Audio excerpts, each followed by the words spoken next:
Hello students, स्वागत है आप सभी का हमारे यूट्यूब चैनल स्टडी सर्कल 24 में।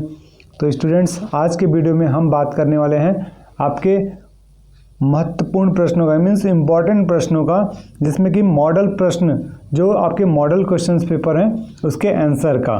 ठीक है, तो चलिए देखेंगे कि आपको मॉडल क्वेश्चंस के क्या क्या क्वेश्चंस हैं और उसके आंसर आपको क्या क्या लिखने हैं। स्टूडेंट्स, एक बात मैं आपको बता देना चाहता हूँ कि आप लोगों को हमारे चैनल पर फिजिक्स का पूरे जो मॉडल सेट हैं आपके, उसके क्वेश्चंस की प्रिपरेशन कराई जा रही है। ठीक है, उसको हम पूरा पेपर की तैयारी कराने वाले हैं, तो आप हमारे चैनल के साथ बने रहें। यदि आप हमारे चैनल पर पहली बार विजिट कर रहे हैं तो आप हमारे चैनल को लाइक एवं सब्सक्राइब कर लें, जिससे कि जो मॉडल प्रश्न से संबंधित जितने भी हम वीडियो हम बनाएंगे उसकी आपको नोटिफिकेशन आपको मिल सके और आप अच्छे से तैयारी करें। क्योंकि स्टूडेंट्स, आपको 95 प्लस टारगेट करना है, 95 प्लस स्कोर करना है, तो इसलिए आपको हर एक क्वेश्चंस को करना है। ठीक है, तो स्टूडेंट्स, सबसे पहले मैं आपको बता दूं कि आपको सबसे पहले किन क्वेश्चंस को फोकस करना है। देखिए, आपको फर्स्ट ऑफ ऑल आपको क्या करना है, आपको ब्लूप्रिंट के अकॉर्डिंग और जो क्वेश्चंस पेपर का पैटर्न है उसके हिसाब से आपको अपनी तैयारी करनी है। ठीक है, तो इसके लिए आपको करना ये है, सबसे प्लस पॉइंट है आपका आपके क्वेश्चन पेपर में 70 मार्क्स का जो क्वेश्चन पेपर है उसमें 1 मार्क्स, 2 मार्क्स और 3 मार्क्स। ठीक है, इनमें से आपके नंबर सबसे ज़्यादा स्कोर होंगे। ठीक, तो सबसे फोकस आपको इन्हीं 3 नंबर जो आपके क्वेश्चंस हैं उनको करना है, 1 नंबर, 2 नंबर, 3 नंबर। क्योंकि देखिए 4 नंबर और 5 नंबर वाले जो मार्क्स के क्वेश्चंस आएंगे वो सेलेक्टेड चैप्टर हैं। ठीक है, और उसके अलावा वो सेलेक्टेड क्वेश्चंस ही आएंगे। ठीक है, उसकी भी मैं रेडी करा दूंगा आप लोग को, आप उसके लिए बिल्कुल भी टेंशन मत लीजिए। जो 5 मार्क्स वाले हैं मैं उसको बिल्कुल सेलेक्टेड क्वेश्चंस मैं आपको रेडी करा दूंगा। ठीक है, लेकिन आपको सबसे ज़्यादा मेहनत करना है वो 1 नंबर, 2 नंबर और 3 नंबर वाले पर। तो आज का वीडियो जो है आपके जो मॉडल सेट का जो क्वेश्चंस है वो हम आज का वीडियो में 1-1 नंबर वाले के प्रश्नों की बात करेंगे। ठीक है, फिर उसके बाद जो अगला वीडियो होगा वो 2 नंबर वाले के क्वेश्चंस के लिए होगा और फिर नेक्स्ट वीडियो जो आपको मिलेगा वो 3 नंबर के लिए। ठीक है, तो इसी प्रकार की वीडियो आपको, इसी प्रकार का जो सीरीज़ है वो चलता रहेगा, तो वीडियो भी आपको मिलता रहेगा। ठीक है, तो चलिए देखते हैं। फर्स्ट जो क्वेश्चन है आपके पास, पहला प्रश्न है आपके पास कि विद्युत क्षेत्र अदिश है या सदिश, इसका ऐसा ही मात्रक लिखना है। तो बस आपको जितना आपसे प्रश्न पूछा जाएगा उतना ही आंसर लिखना है, क्योंकि 1 नंबर का है। तो लिखेंगे आप विद्युत क्षेत्र सदिश राशि है, इसका ऐसा ही मात्रक न्यूटन प्रति कूलम होता है, न्यूटन पर कूलम है। ठीक है, दूसरा प्रश्न है अंतरिक्ष यात्रियों को आकाश काला दिखाई देता है, ऐसा क्यों? अंतरिक्ष यात्री जो हैं उनको आकाश काला दिखाई देता है, ऐसा क्यों? तो इसका आंसर हो जाएगा अंतरिक्ष यात्रियों को आकाश काला दिखाई देता है क्योंकि वायुमंडल की जो अनुपस्थिति के कारण प्रकाश के किसी भी रंग का प्रकटन नहीं हो पाता है। ठीक है, तो इसके कारण क्या होगा, उनको जब वायुमंडल की अनुपस्थिति के कारण प्रकाश किसी भी रंग का प्रकटन नहीं करता, किसी भी जो रंग है उसको रिफ्लेक्ट नहीं करता, तो वो क्या होगा, उसके कारण वहाँ पास कुछ दिखाई नहीं देता। इस कारण से अंतरिक्ष यात्रियों को आकाश काला दिखाई देता है। एलईडी क्या है? तो एलईडी का फुल फॉर्म आपको बताना है। एलईडी शब्द लाइट इमिटिंग डायोड का संक्षिप्त रूप है। यह एक ऐसा पीएन संधि है, यह एक ऐसा पीएन संधि है जो अग्रबायस अवस्था में प्रयुक्त करने पर संधि स्थल से प्रकाश का उत्सर्जन करती है। ठीक है, ओके, नेक्स्ट क्वेश्चन आपके पास होगा 1 इलेक्ट्रॉन वोल्ट को परिभाषित कीजिए। 1 इलेक्ट्रॉन वोल्ट को परिभाषा देना है, तो इसका आंसर आप लिखेंगे एक स्वतंत्र इलेक्ट्रॉन जब 1 वोल्ट विभव अंदर से त्वरित होता है तो उसके द्वारा प्राप्त गतिज ऊर्जा को 1 इलेक्ट्रॉन वोल्ट कहते हैं। ठीक है स्टूडेंट्स, ये क्वेश्चंस आपको सारे चैप्टर के, आपके बुक के जिस चैप्टर से 1 नंबर के प्रश्न पूछे जाएंगे वही प्रश्न आपको हम बता रहे हैं। ठीक है, तो आप इन प्रश्नों को याद करते हैं तो आपको सेलेक्टेड क्वेश्चंस आपको रेडी हो जाएंगे। ओके, जो कि पेपर में आने के बहुत ज़्यादा चांसेस हैं। ठीक है, तो आप इन सबको रेडी कीजिए। देखिए अगला प्रश्न है, विद्युत परिपथ बंद करते समय स्विच में विद्युत चिंगारी क्यों दिखाई पड़ती है? तो इसका आंसर आप लिखेंगे, विद्युत परिपथ बंद करते समय आपने देखा भी होगा कि कभी आप जब लाइट को ऑन और ऑफ या फिर ऑफ करते हैं तो आपको एक हल्की सी चिंगारी दिखाई देती है, ऐसा क्यों? ठीक है, तो इसका आंसर लिखना है आपको, विद्युत परिपथ बंद करते समय परिपथ में बद्ध चुंबकीय फ्लक्स में शीघ्रता से परिवर्तन होता है, फलस्वरूप उसमें प्रबल प्रेरित विद्युत वाहक बल उत्पन्न हो जाता है। परिणाम स्वरूप स्विच के सिरों पर इतना उच्च विभवांतर उत्पन्न हो जाता है कि मध्य में स्थित वायु का रोधन टूट जाता है। तो उससे होता ही है कि जो बीच में जो वायु का रोधन होगा वो क्या होता है, टूट जाता है। ठीक है, अतः चिंगारी दिखाई देती है।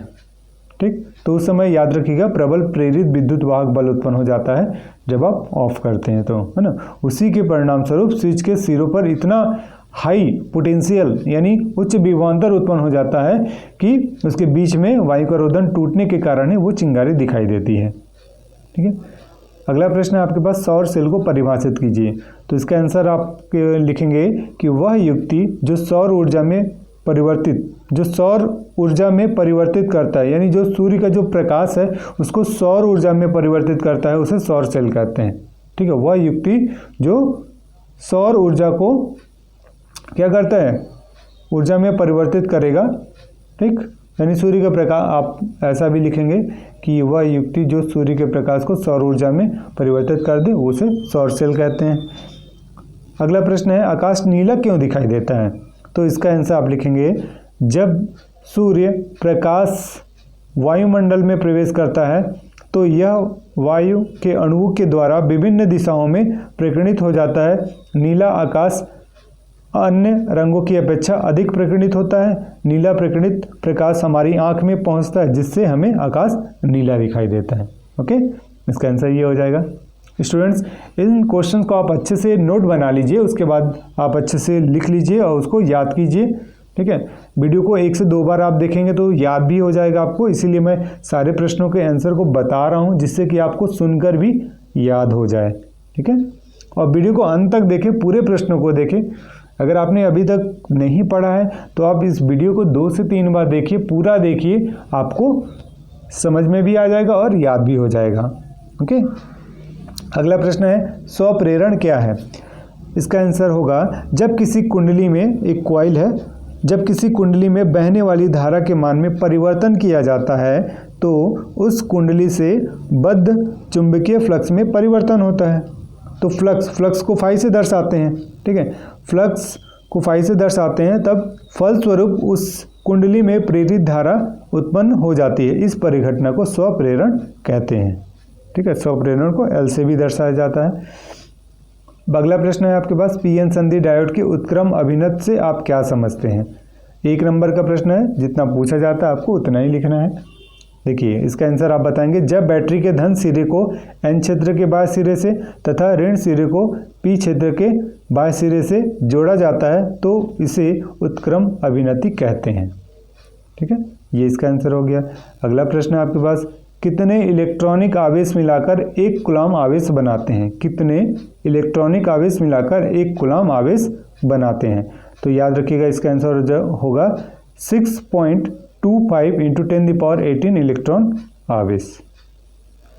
अगला प्रश्न है, पीएन संधि डायोड के अग्र अभिनति का अर्थ बताना है। तो पीएन संधि डायोड के पी सिरे को बैटरी के धन सिरे से तथा एन सिरे को बैटरी के ऋण सिरे से जोड़ते हैं तो वह अग्र अभिनति में होता है। ओके, अगला प्रश्न मिलेगा आपको कि प्रकाश विद्युत प्रभाव की खोज किस वैज्ञानिक ने की थी? याद रखिएगा, प्रकाश विद्युत प्रभाव की खोज किस वैज्ञानिक ने की थी? तो हर्ट्ज नामक वैज्ञानिक ने प्रकाश विद्युत प्रभाव की खोज की थी। अगला है कि कोणीय वर्ण विक्षेपण को परिभाषित कीजिए। कोणीय वर्ण विक्षेपण को परिभाषित कीजिए।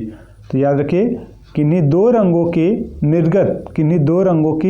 निर्गत किरणों के बीच के कोण को उन 2 रंगों के लिए कोणीय वर्ण विक्षेपण कहते हैं। यदि बैंगनी रंग का विचलन डेल V, लाल रंग का विचलन डेल R हो तो कोणीय वर्ण विक्षेपण को थीटा से दर्शाएंगे।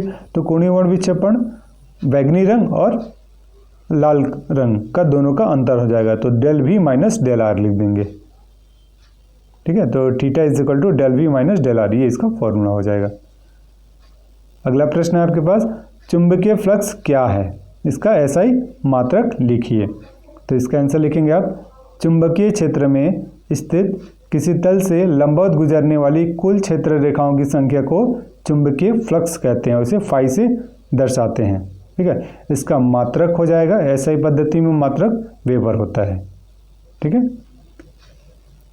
चलिए नेक्स्ट अगला है, Q1 और Q2 इस प्रकार के बिंदु आवेश हैं कि Q1 Q2 is greater than 0, तो दोनों आवेशों के बीच बल की प्रकृति क्या होगी।